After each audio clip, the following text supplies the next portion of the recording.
अयोध्येतील प्रभू श्रीराम मंदिर न्यासाबाबत राष्ट्रवादी काँग्रेस शरदचंद्र पवार पक्षाचे ज्येष्ठ नेते जयंत पाटील यांनी सोशल मीडियाद्वारे गंभीर आरोप केले। सामान्य भाविकांनी श्रद्धेने अर्पण केलेल्या निधीतून तब्बल 200 कोटी रुपये लंपास केल्याचा दावा त्यांनी केला। हा केवळ पैशाचा अपहार नसून करोडो हिंदू भाविकांच्या आस्थेची आणि विश्वासाची फसवणूक आहे, असं त्यांनी आपल्या पोस्टमध्ये म्हटलंय।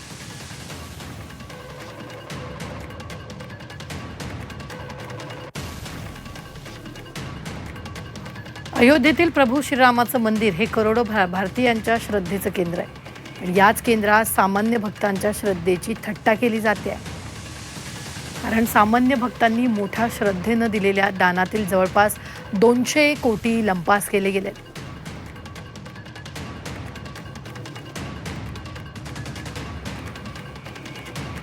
भाविकांनी प्रभू श्रीरामाच्या चरणी अर्पण केलेले दान नेमके कुठे गेले याबाबत गंभीर प्रश्न उपस्थित होतोय।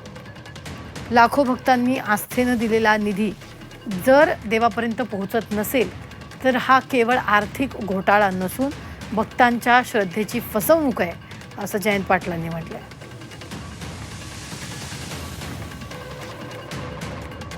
अशाच प्रकारे महाराष्ट्रातील अनेक हिंदू देवस्थानाच्या जमिनी बेकायदेशीरपणे हडप करण्यात आलेल्या आहेत। या जमिनीच्या चोरीला संरक्षण देणारा कायदा आणण्यापूर्वी त्या जमिनी मूळ देवस्थानांना परत मिळाल्या पाहिजेत।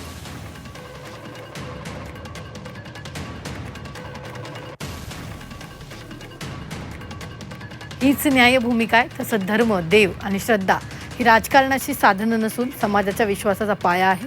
त्यामुळे किमान देवाच्या दरबारात तरी संपूर्ण पारदर्शकता असली पाहिजे, असंही जयंत पाटलांनी म्हटलं।